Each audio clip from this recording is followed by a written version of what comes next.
Friends, welcome back to another video. अब हम reaction करने वाले हैं एक बहुत ही जबरदस्त वीडियो पे जिसका टाइटल है भगवान पर हाथी का सर क्यों लगा है। ये है आज का टाइटल जिसका जबरदस्त वीडियो होने वाली है और ये क्वेश्चन पूछा गया है अनिरुद्ध आचार्य जी से और उसका रिप्लाई डॉक्टर जाकिर नायक भी देंगे। पहले अनिरुद्ध आचार्य से भी उसका रिप्लाई सुनेंगे हम और फिर डॉक्टर जाकिर नायक उसके बारे में क्या बोलते हैं हम इस वीडियो के अंदर जानेंगे। आप लोग वीडियो के एंड तक बने रहना और देखना हमारी वीडियो कंप्लीट, ताकि आप लोगों को समझ में आए किसका आंसर बेटर है और किसका आंसर गलत है। लास्ट में कंपैरिजन हम भी करेंगे आपकी तरह ही वीडियो के अंदर, और आप डिस्क्रिप्शन में अपना या फिर कमेंट बॉक्स में आप अपनी राय भी देख सकते हो कि किसका आंसर आपको बेटर लगा। जैसे कि मैं अपनी राय इन द एंड या रिव्यू अपना इन द एंड वीडियो के अंदर दूंगा कि हाँ भगवान पर हाथी का सर क्यों लगा है, अनिरुद्ध आचार्य जी का जवाब सही है या फिर डॉक्टर जाकिर नायक का। वीडियो को हम फिलहाल स्टार्ट कर लेते हैं। जी मेरा दो सवाल हैं कि किसी ने मुझसे ये पूछा था कि आपके जो भगवान हैं गणेश भगवान, अगर मानो कि तुम्हारे भगवान पे उन हाथी का सिर क्यों लगाया गया था, अगर लगाना ही था तो इंसान का सिर क्यों नहीं लगाया, और इतनी बड़ी चीज उनके गले में कैसे फिट हो गई। तुम्हारे भगवान सही नहीं है और मतलब उन पे तुम वो विश्वास मत करे करो। अरे उनसे बोलना कि हमारे भगवान में गणेश जी में मनुष्य का जो सिर है, मनुष्य का धड़ है, उसमें हाथी का सिर इसलिए फिट हो गया क्योंकि फिट करने वाले शंकर जी थे। इस धरती के पहले सर्जन शंकर जी हैं। सर्जन मतलब सबसे पहले बड़ा ऑपरेशन करने वाले, है ना, समझ रहे हैं। शंकर जी ने ऑपरेशन कर दिया।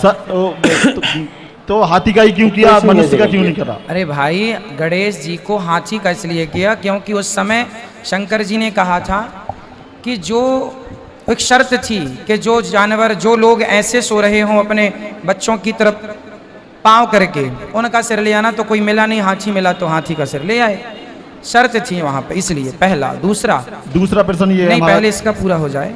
गणेश जी का जो स्वरूप है उससे हमें समझना क्या है, सीख क्या मिलती है, वो शिक्षा लेना चाहिए।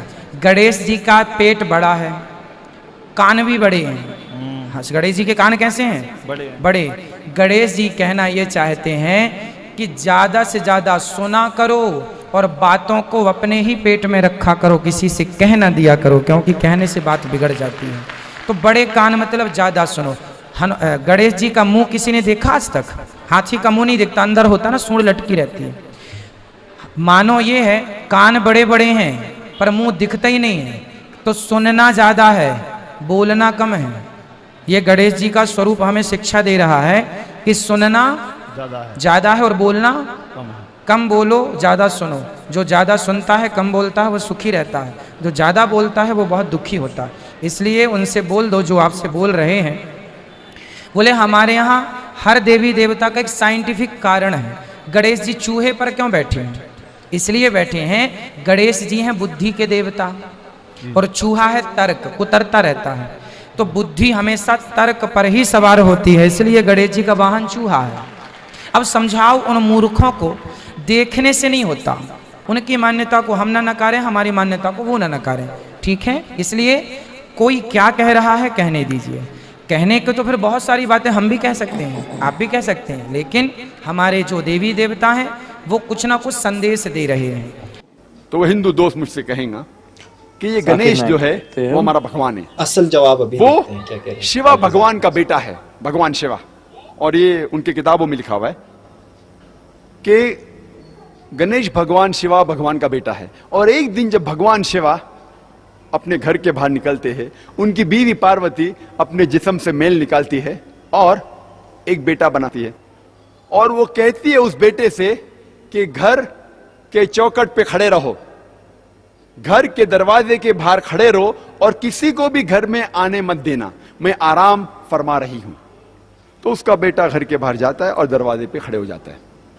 कुछ देर बाद भगवान शिवा वापस अपने घर पे लौटते हैं और जब घर में दाखिल होने जाते हैं, उस वक्त उनका बेटा उन्हें रोक देता है और कहता है आप इस घर में नहीं जा सकते, आप दाखिल नहीं हो सकते, क्योंकि मेरी मां आराम फरमा रही है।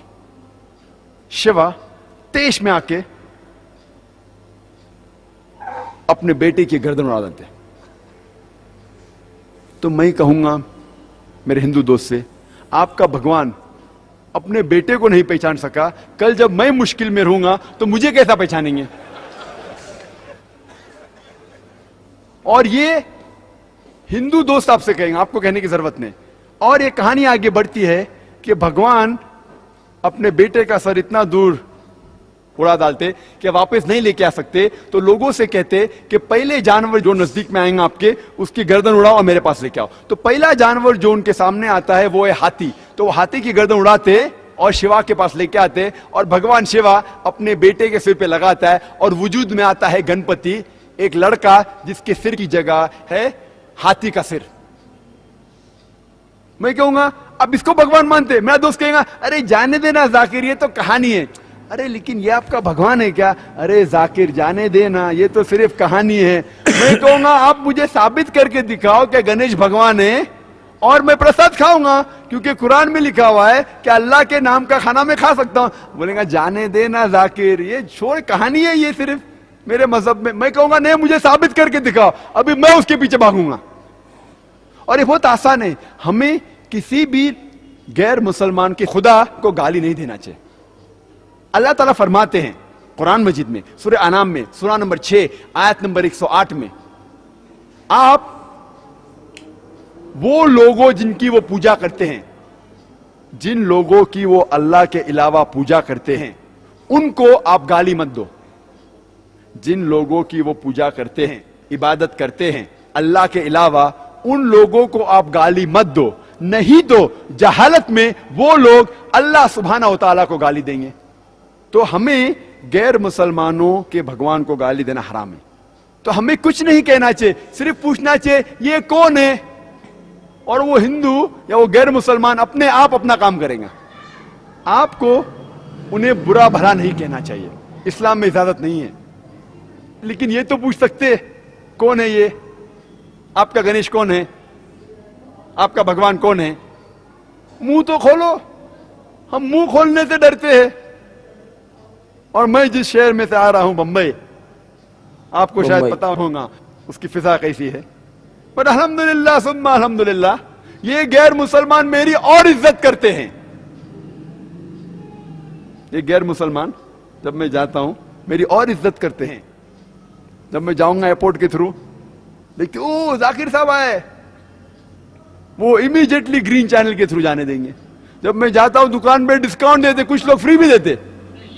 अल्लाह की बात करने से किससे डरना, हक की बात करने से क्यों डरना? तो दोस्तों वीडियो यहाँ तक थी, लेकिन आपने डॉक्टर जाकिर नाइक का जवाब सुना है कि वो गणेश जी किस तरीके से वजूद में आए। लेकिन हमारे मतलब हिंदू धर्म में कुछ अलग तरीके से बताया गया है, या अलग स्टोरी है आई थिंक, मतलब है तो यही, बट मुझे लगता है कि उस तरीके से नहीं है जैसे वरूद में थे। ठीक है, वो शिव जी ने गुस्से में आके काटा, और फिर यही स्टोरी तो यही है एग्जैक्ट, बट ये हमें भी इतना एक्यूरेट नहीं पता होता कि कितनी सच्चाई है या कितना झूठ है इसके अंदर।